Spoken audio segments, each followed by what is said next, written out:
Memories Museum in groups, and YouTube at Fort Worth Memories. Hope everybody out there is doing okay this morning.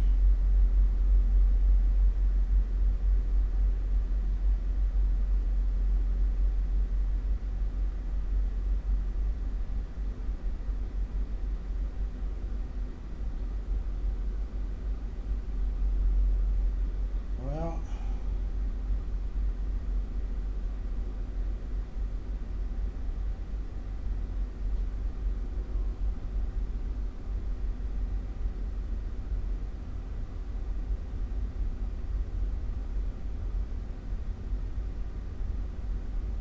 need to remove a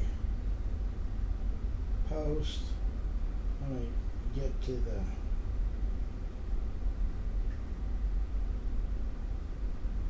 hold on just a second.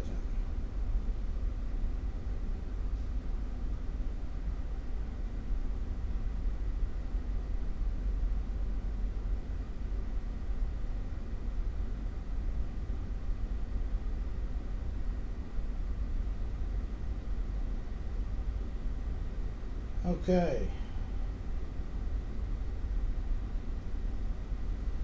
Now let me find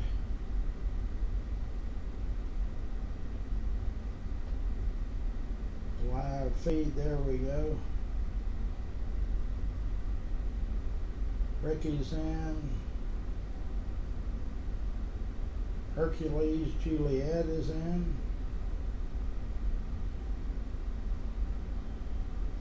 I'm sharing it to the internet and to memories and live videos. And I'm going to try to style it.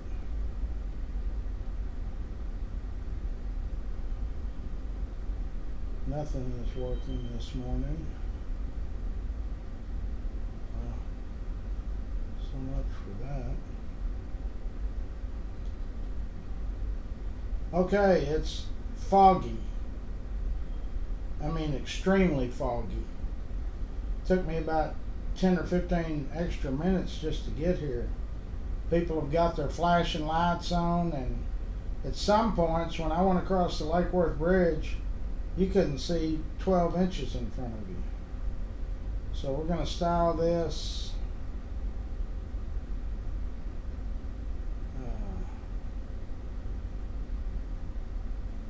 Trying to style it. Be nice if something worked.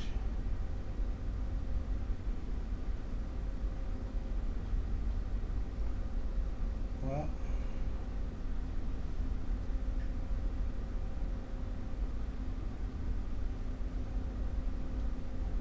let's try it a different way. Edit.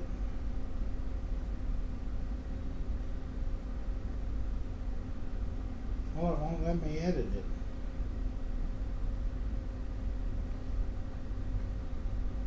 That's strange. Okay, so we can't edit it.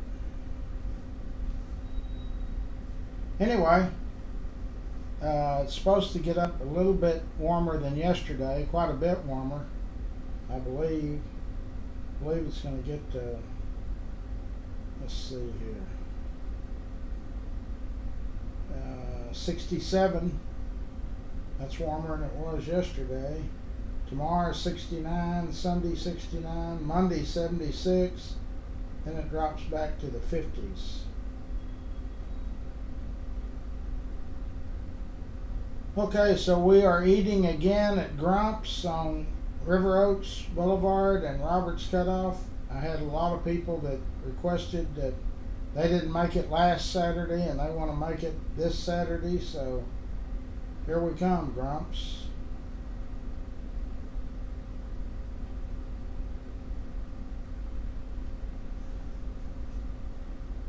Last night I watched that movie Code Talkers, I think was the name of it. Are y'all familiar with that? With what's his name? Nicolas Cage.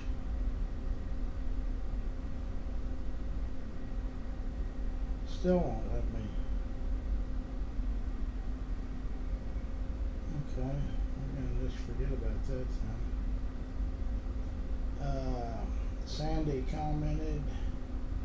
Okay, so anyway, it was about a code that was not really a code. Well, it was a code, but basically what it was the Navajo Indians. They spoke their native tongue, and apparently the Japanese could never break it. So I googled those guys, and there's actually 3 or 4 of them still alive. And so he lives in California, and I've got his phone number, and I'm going to try to call him here. They're 2 hours. So in other words, out there now it's 5 o'clock in the morning. I'm going to wait about 8 or 9 o'clock out there and give him a call and see if we can do a live video over the phone. It'd be kind of neat. I'm going to use as to kind of give us some credibility, show him the interview I did with Dr. Eugene Richardson Jr., who was a Tuskegee Airman. In fact, Dr. Eugene Richardson Jr. and this gentleman are about the same age. So maybe we can get that done. Somebody asked me a couple of days ago, Jimmy Stewart, what all he did in Fort Worth, in and around the area. He was very active. He was stationed out here at Carswell. He did that movie Strategic Air Command. A lot of it filmed right here. He was a huge supporter of the zoo. So, but there was another aspect that a lot of people don't know, and it's actually in the Fort Worth Memories Museum. It was called Shenandoah Oil Corporation. And I'm just going to read you this deal that I had made. If the Shenandoah Oil Corporation was started today, it would probably be called Ambassador 2 or Ambassador the sequel. When Ambassador Oil Company was sold in 1965, following the death of F. Kirk Johnson, a vice president of that company, B.J. Kellenberger, decided to go out on his own. So along with 2 former ambassador directors, he formed an independent oil company. Kellenberger's 2 partners happened to be T.R. Anderson, who represented the Bell family, heirs to General Mills' fortune, and Guy Gadbois was Jimmy Stewart's business manager. Gadbois and I were good friends, and he wanted to continue some interest in the oil business. Kellenberger recalled Anderson had the same idea, so we formed B.J. Kellenberger Limited. Because Kellenberger was the general partner, thus shouldered the liability, a corporation was formed and used as a operating vehicle. But what to name it? Jimmy had his movie Shenandoah out at the time, and it was a huge success. Kellenberger said, we were meeting at our attorney's office discussing the names. We tried all the combinations of the various names, and the Arthur Anderson partner who was there said, why don't we just use the name Shenandoah? If your oil company can do as well as the movie, you'll be tickled. Shenandoah started doing exploration work with a number of outside investors. A list included Ann Margaret and Julie Andrews. The company had no money. Kellenberger had said that he had $50,000 for the year's budget to pay his salary, the secretary's salary, and the rent, and buy some leases.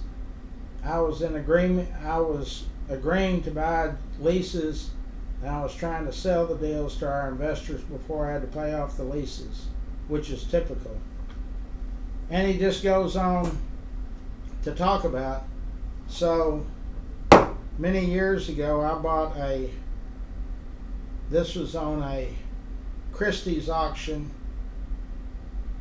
closed bid. It's a banknote from United California Bank, Beverly Hills office. It's dated July 14th, 1967. And I agreed to pay the California Bank, Beverly Hills, the sum of $480,000 and no dollars with interest on demand. 6.5%. And it's made out to Jimmy Stewart, actor, and their address was 9201 Wilshire Boulevard, Beverly Hills. And there's got his signature. That's the payments they made.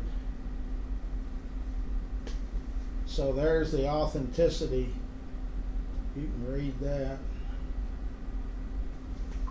That's, nobody else in the world has got that. So I think what I'm going to do is make a copy of that and put it on this poster type board, foam board, along with the Shenandoah Oil Corporation and a picture of Jimmy Stewart at the Fort Worth Zoo, and make it something that you can purchase. And if you know any oil men, especially Shenandoah Oil is still in business. I don't know where, I think it's in West Texas, but that's kind of special. Okay, so we're going to eat at Grump's again. It's going to be a pretty day. The rain's gone, but it's awful foggy this morning, so we don't want to be distracted when you go outside and start driving. So make sure you don't text or something where you lose control.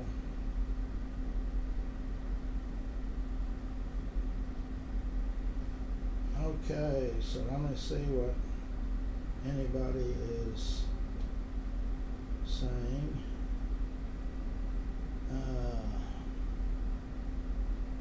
James is in, Delinda's in, Hercules Juliet is in, Brittany, Marilyn, Moody, Bill, and Linda.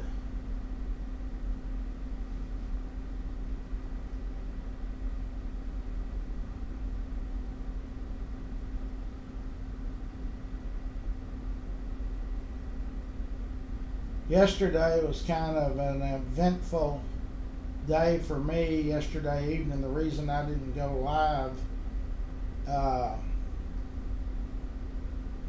very close friend of mine passed away yesterday. He was actually in a group of guys that was my crew. He was the last remaining person alive. Lives in Southern California.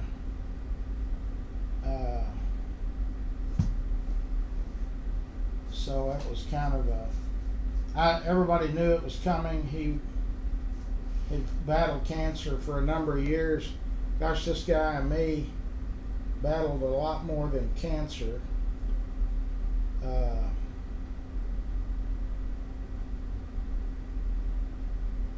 When I changed my direction in life, he didn't, and he went on to go to prison a couple of times.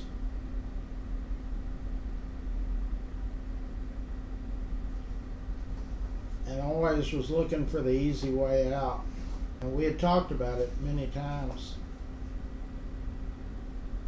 So anyway, to make a long story short,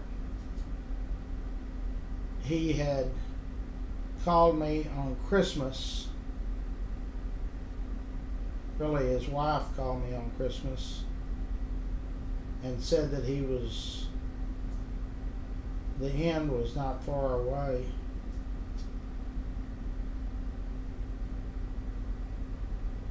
So,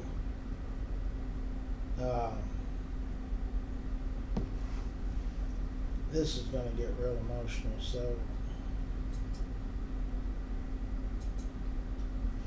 So anyway, when he called me yesterday morning, well, something happened and I guess he couldn't talk. So his wife said he'll try to call me back, and he did.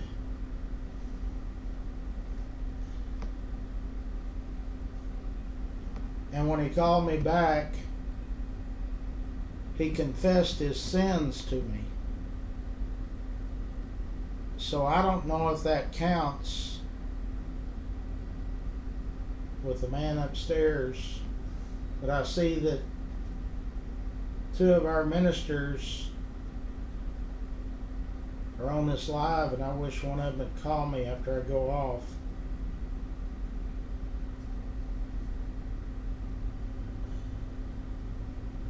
He repented to me.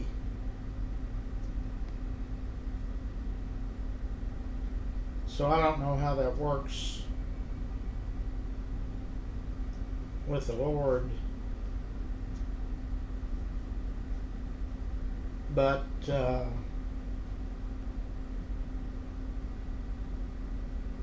think it ought to anyway.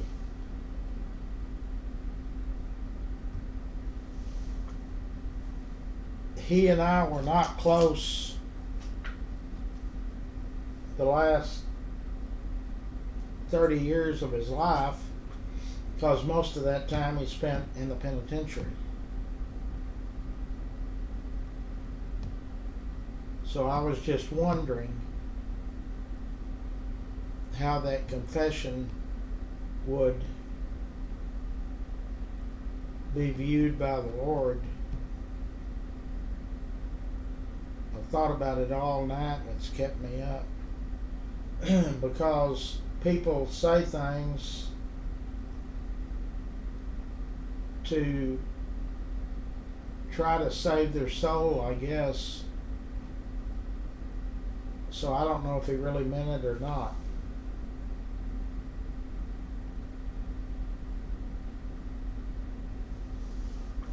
But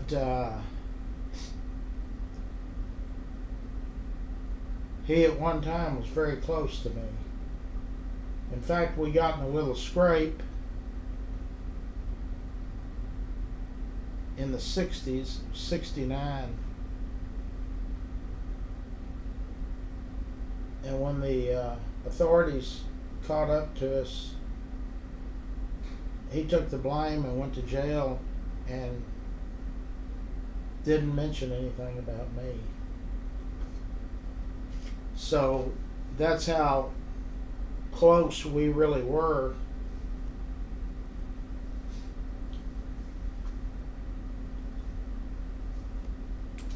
And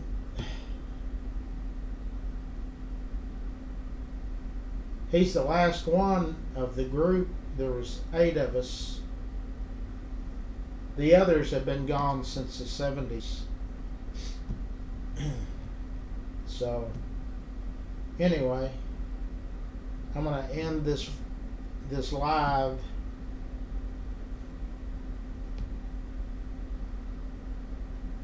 and I hope that y'all can understand.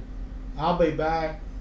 Just give me a little bit to regain my composure.